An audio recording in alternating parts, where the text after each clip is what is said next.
and we got bombed there a lot, and a lot of these crazy nuts come over with their kamikazes, you know, and they were flying all around the place, and it was exciting. My gosh, I was out on a trip there one day, and one of them came in, and he was, oh golly, he wasn't more than 50 or 60 feet from me, and he was looking for a place to hit, you know. And he looked at me, and I looked at him, and I was shaking, and he was shaking, and I think, but anyway, he was driving. And he went off the end of the strip and hit a LST and blew it up and blew himself up, and that was the end of that. But I could see his face yet look at me and stare at me that he went by. He was that close. There was no float plane that he was riding. Anyway, that's where I was when the war ended, and we were there for like 7 months, I believe. And then we got here whatever we were going to load up, and if we had the points in those days, and of course, having gotten married, was a good point collector. I wondered if that was helpful. Yeah. One of the reasons there were so many marriages. Yeah. But of course, at the time, that was the furthest thing from your mind. But I know. Yeah. But it was if you had a dependent or two, you were put in front of the list to leave. And so I was one of the first ones from our outfit to go off Okinawa. So that's pretty much tells my part of my life that was such a wasted part. But did you learn some things though that were helpful? Well, you know, I didn't. I wasn't a gunman. I was never a hunter. Right. I learned a lot of carpentry from some of these old timers that were willing to help and to show how to do things, and of course made some lasting friends that we still. I was going to say, have you kept some of the friends? Yeah. They have a reunion every year.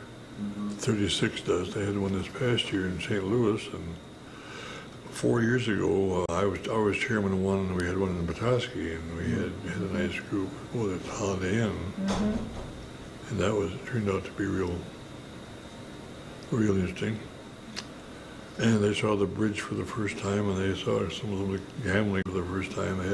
Some states didn't have the gambling, you know, so they were enthused about that. But anyway, it's but they're dying off day by day. It's you know, when you get up in that 80 bracket, it's just every day is a blessing. It's it is. So. Do you think that? How do you think your view of the world was changed from coming from as a farm boy from small rural Charlevoix, Michigan, to these experiences?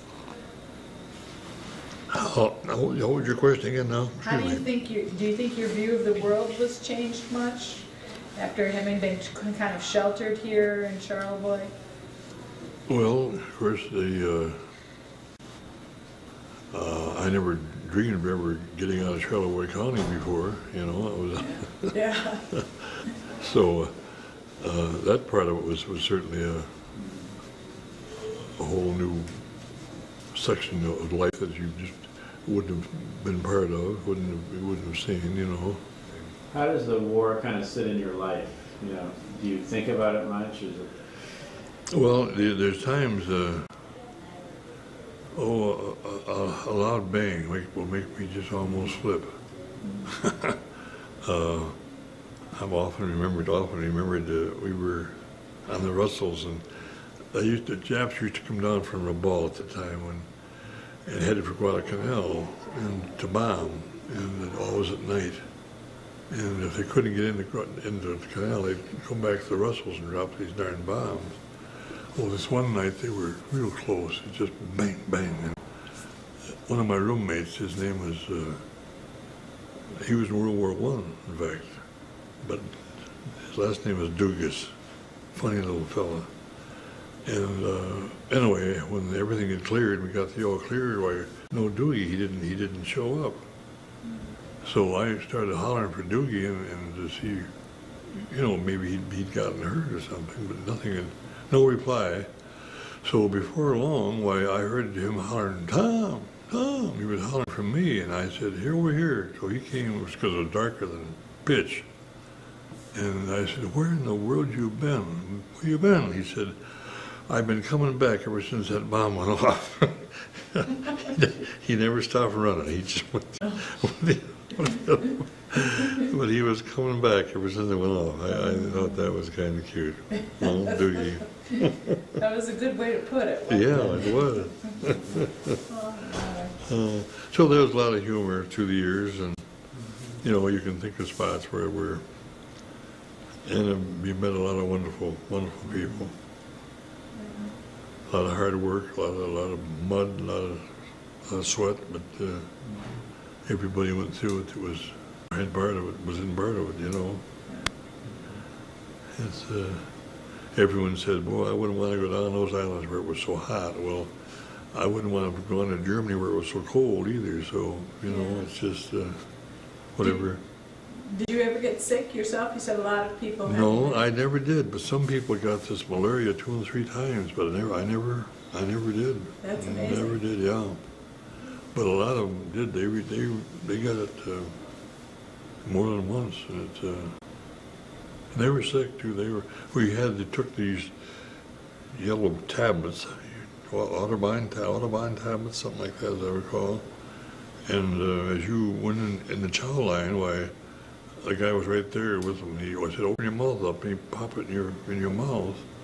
Well, some guys would get bam and they'd spit them out, you know, just they didn't need that stuff. Well, they did need it. They did need it. Yeah. So, yeah, a lot of memories, What are your best memories of Charlevoix? Do you like Venetian, for example, or does it, and all the fireworks display, or does it remind you of? Well, those? not so much of that. For years we had the men of the church, Episcopal Church, had a caramel apple booth, and it seemed as if I was the chairman year after year, but it was a fun thing to do, and so when they had the fireworks, well, we were busy in that booth, and it was just, you know, we had canvas overhead, but it wasn't ever as loud as those darn 90s. Yeah, they were just make everything rattle. Yeah. So, if you have any other questions, you got enough, huh? Yeah. well, no, but no. Yeah. I'm, you know, this is just old hat to me as far as, you know, I had it pretty easy compared to so many. Well, it doesn't sound like it to me. It sounds like You had to work. you had worked really hard, and then being in all that bombardment all the time. And our tent was, this was on Bougainville. Our tent was we dug the hole, but the size of the tent, everybody did. And your bunks were down below ground, so to speak. Well, then off of that, there was another hole that we had a cop on it, so we could get into there when they were shelling it. So, of course, they would have this, when they start to shell, of course, we knew it was shelling, so even before the old whistle went off, you know. So we'd get in there pig fashion, of course, so that you had the feet type thing. And just one night, I said to George Lakin, I said, George, there's something crawling on my back. And he said, he had a flashlight. And he shielded it pretty much, and he pulled up my shirt, and here was this darn centipede that was going up my back. And those things, they had the big old tail that could irritate them, and they could sting you. And some guys did get stung, and they were very, very ill with them. But this was in the dead of night that this happened to me. But anyway, George got it off there and killed it, but Good. That is good. but it's things, so many little things like that. That You don't forget. yeah. Another interesting story, a true story that I've told a couple of times.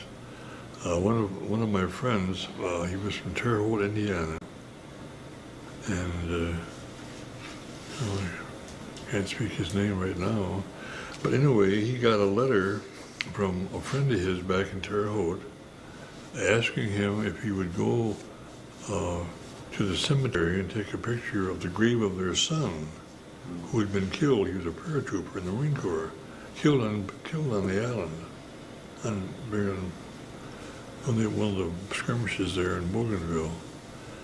And so he asked me if I'd go with him. I said, yeah, it wasn't too far away. They had 3 cemeteries on that island, believe it or not. It was a bloody battle. So anyway, we go to this place where he was supposed to be buried, and it was daytime certainly, and you walked down this main aisle, and on both sides were row after row of graves, and there was no one there. The graves registration office said closed on or something to that effect. That was at the back, which was just a tent, but that's where the records were supposedly kept. So, well, I said, all we can do is you take one side and I'll take the other, and we just up and down these. So we both covered that cemetery and never found it. His name was last name was Fontaine, the lad that was killed. I used to speak that name so easy. But anyway, so we get just about through, and this Jeep pulls into the in the compound, and he said, can I help you? And we said, we're looking for a grave for, this certain Marine that was killed. And he said, well, just a minute. So we went into the tent and opened up his books, and he said, there's none by that name buried here. And I said, look at the back of the tent. And here was his grave marker. Was up there, was on a cross, but standing in the corner, hadn't been placed yet. And he said, for heaven's sakes, it hasn't been recorded yet. So the part that's so amazing, his parents knew that he was buried on the island there in Bougainville, but they hadn't buried him yet. I mean, he was dead, So as it turned out, the guy did. He went out there then and put in place and put it and drove it in the ground so that Pinky could take a picture of it and send it back to the father and mother back in Terre Haute. But that's the craziest story because it really doesn't make sense yet, but that's the way it happened. Yeah. That's the way it happened. They must have told him and said, based on the fact that it was a plan, but the telegram said that he had been, maybe. Or one of these 3 islands, 3 of these cemeteries. Right. Yeah. One of them was supposed to have been Navy, which would be Marine, and then there was Army, and then there was what they called Ship's Company or something was the other one where they buried everybody else. And but they're all 3 good-sized cemeteries. Yeah, a lot of those things happen in wartime that you just can't figure out. Yeah, they don't make much sense. No. Well, Where did you grow up in Charlevoix? Were you in town or are you out of town? I was in town, in town. Did your family have a farm or what did they do? No, my father was a paint contractor. Okay. And his father came here in '88 from Canada, but he was born in England. And his name was Charles Carey, and he raised a family of 7, and of which Dad was 1, and then Dad had 7 children, and his mother, and then I and Esther have 7 children. So and we 7's a good number for you. Yeah. So but both so Mother and Dad were both born in Charlevoix. Mother was born just across the street, down a couple of houses over here. Yeah. And what did your grandfather do, the one who came in '88? Well, he ended up as a paint contractor. Oh, he you said began, that. he began that in 1903. He started that business. Okay. And he ended up on, he was very successful. He was a bank director for years, and he taught Sunday school, and he was just a... And your own father, was he in the painting business also? Yes, he was a painter. So when did you start painting? Well, when I was 14, and I had 5 brothers and 1 sister, and all 5 brothers, all of us, all 6 of us, all enjoyed painting. We were taught by a master, and I mean, he could match any color you wanted, stain or paint, or he would make his own paints, his own colors, you know, and because everything came in white then, and you had to make your colors. You had to make your own. Yeah. But he was really a master at it. I never mastered that end of it by a long shot. But he didn't like the wallpaper, and so I did all the wallpapering for the firm for a number of years. And I liked the wallpaper.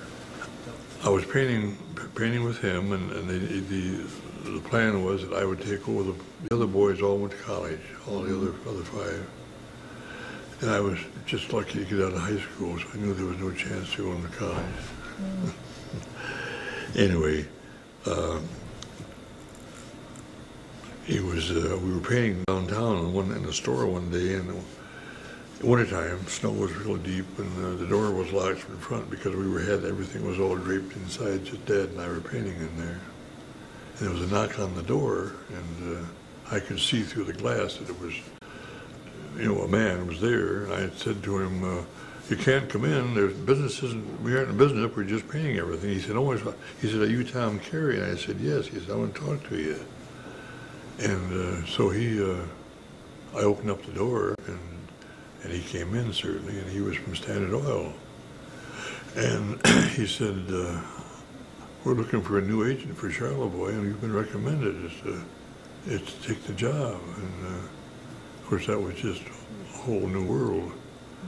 And so after he said, "I'll be back in a month or so, and see what you think about it." So he left, of course, and the Dad heard the conversation, and he said, "I think you'd be foolish not to take it." He said, "This painting business it just isn't steady enough to really raise a family, and it's different than it used to be, where we could, just make all of our own judgments and all of our own paints and on and on and on."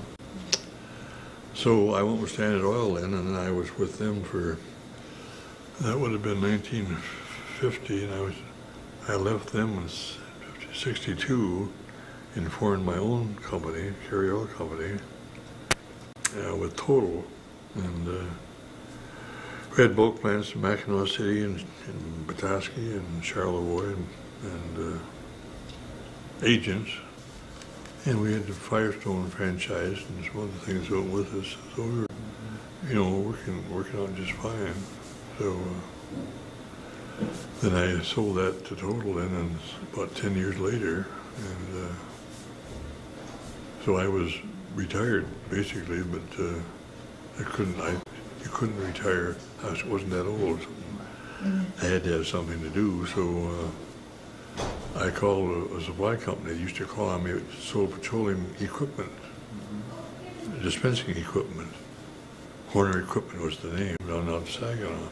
Went to work for them, and just in my spare time, I could go out any time and sell, which I did, and it was just turned out to be a very lucrative thing, and the best job I ever had was that.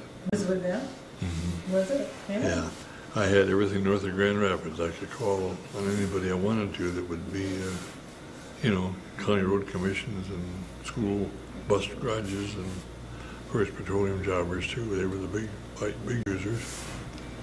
But it was, I enjoyed it. It was very, very interesting. You had to leave home Monday and oftentimes get back on Friday. But it was a fun thing to do. Yeah. Were most of your children gone from the house when you took that job with the travel? No, they were all, I'm sure they were all home, all, Okay. yeah. Have they stayed in the area? No, there's one, the oldest boy is a contractor down in Chicago area, building contractor. And the next one is a minister, and he lives down in, they're living down in Kansas. And the next one, school teacher, he learned, he taught the deaf children up in Manitoba. And he's a Canadian citizen and retired up in Canada. But just loves to work with kids and teaches the deaf. And then the next daughter had 3 boys, 3 girls, and a boy. The oldest daughter, Chris, worked for a number of years for the Cincinnati Reds. Had a great, interesting job with them. But she's in business now in stocks and bonds in Cincinnati. Then Jean, the next one is an occupational therapist, and she's in the Detroit area. And Ellie, the youngest daughter, is an RN in Munson, has been in Munson, Traverse City for, oh gosh, probably 30 years, I guess now. And then Ross, the youngest, he and his brother bought the father's business out, the father-in-law's business, and which is a petroleum, no, not a petroleum, they sell, when you sell real estate, that's got to go through their company to, Oh, right. Well, title company. title company. Bought this title company. And up until just recently, they had 40-some employees, but now they had to let some go because things were tightened up so. Yeah.